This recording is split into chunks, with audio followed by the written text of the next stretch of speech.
Good morning student. आज हम कक्षा 8 हिंदी व्याकरण के अंतर्गत पाठ 7 संज्ञा के बारे में पढ़ेंगे। इस पाठ के दो पार्ट हैं। प्रथम पार्ट में संज्ञा की परिभाषा और संज्ञा के भेद तथा भाववाचक संज्ञा बनाने की विधि, इसके साथ साथ संज्ञा के विकारक तत्व लिंग के बारे में पढ़ेंगे। दूसरे पार्ट में संज्ञा के विकारक तत्वों में वचन और कारक के बारे में पढ़ेंगे। तो यहाँ पे देखें, पहले पार्ट में संज्ञा किसे कहते हैं। संज्ञा वह शब्द होता है जिससे किसी विशेष व्यक्ति, वस्तु, स्थान या भाव का बोध होता है। अर्थात किसी व्यक्ति, वस्तु, स्थान या भाव का बोध कराने वाले शब्दों को संज्ञा के नाम से जानते हैं। संज्ञा के तीन भेद होते हैं। पहला होता है व्यक्तिवाचक संज्ञा। व्यक्तिवाचक संज्ञा व्यक्तिवाचक संज्ञा वह संज्ञा कहलाता है जिससे किसी विशेष व्यक्ति, वस्तु या स्थान के बारे में पता चलता है। यह व्यक्ति विशेष एक वचन में ही सदैव प्रयोग होता है और किसी एक ही व्यक्ति या वस्तु या स्थान के लिए प्रयोग किया जाता है। वह व्यक्तिवाचक संज्ञा कहलाता है। जैसे किसी भी व्यक्ति का नाम, जैसे अमित, ताजमहल या दिल्ली या गोरखपुर। दूसरा भेद होता है इसका जातिवाचक संज्ञा। जातिवाचक संज्ञा किसे कहते हैं? जातिवाचक संज्ञा वह संज्ञा कहलाता है जिससे एक ही समान गुण धर्म रखने वाले व्यक्ति, वस्तु या स्थान के बारे में पता चलता है। अर्थात उस व्यक्ति, वस्तु या स्थान का एक संपूर्ण समूह, अर्थात उसका पूरा समुदाय ही उसके अंतर्गत आता है। अर्थात कहा जा सकता है कि एक ही प्रकार के गुण रखने वाले सभी जातियों, व्यक्तियों या वस्तुओं को जातिवाचक संज्ञा कहते हैं। तीसरा होता है इसका भाववाचक संज्ञा। भाववाचक संज्ञा भाववाचक संज्ञा वह संज्ञा कहलाता है जिससे हम किसी व्यक्ति, वस्तु या स्थान के भाव के बारे में जानकारी प्राप्त करते हैं। इसमें किसी व्यक्ति या वस्तु के गुण और दोष, उसके भाव, उसके दशा, उसके मनोयोग के बारे में पता चलता है। जैसे कमजोरी, देवत्व, आशा, शांति, भूख, बचपन इत्यादि।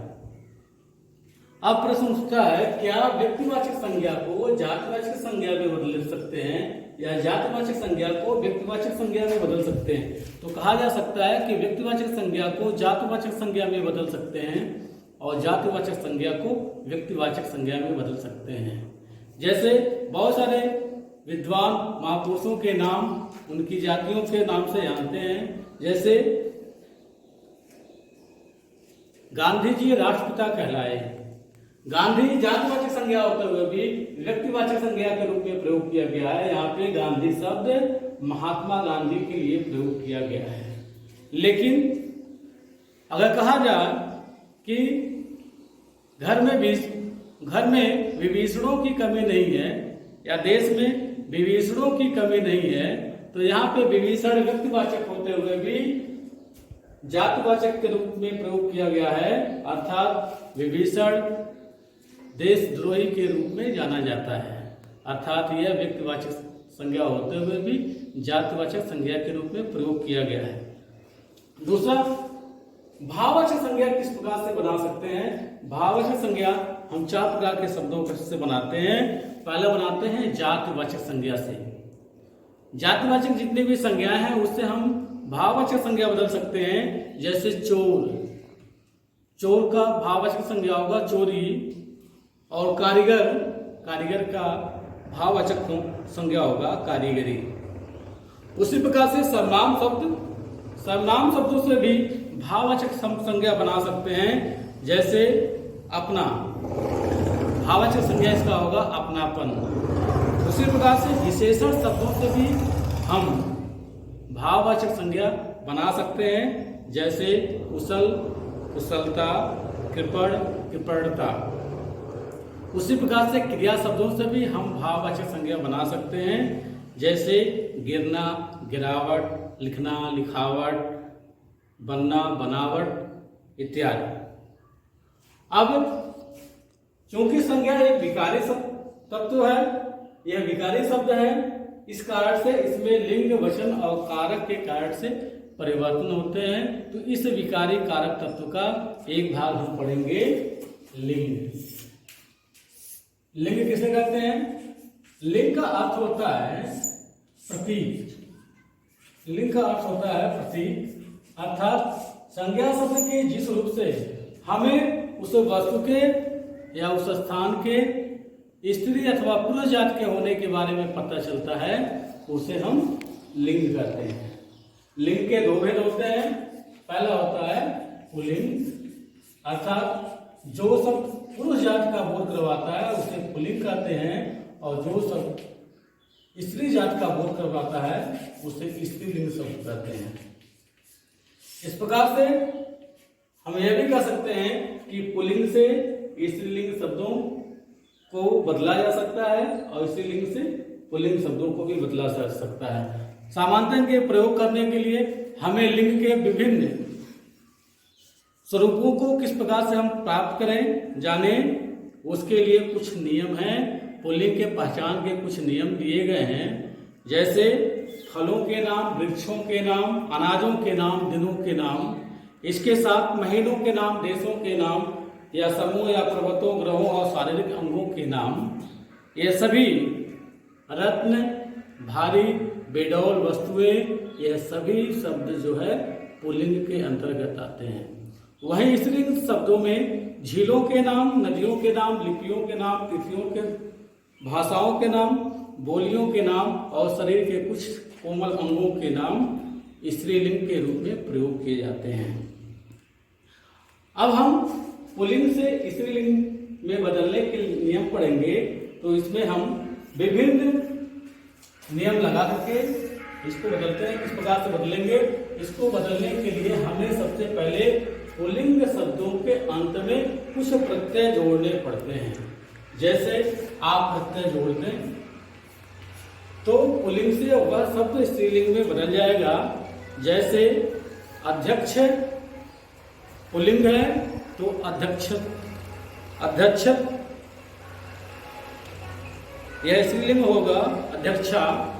उसी तरह से पूज्य, पूज्या, श्याम, श्यामा, शिष्य को स्त्रीलिंग में शिष्या के रूप में बदल सकते हैं। इसके अलावा हम उन शब्दों के अंत में ई प्रत्यय भी लगा करके बदल सकते हैं।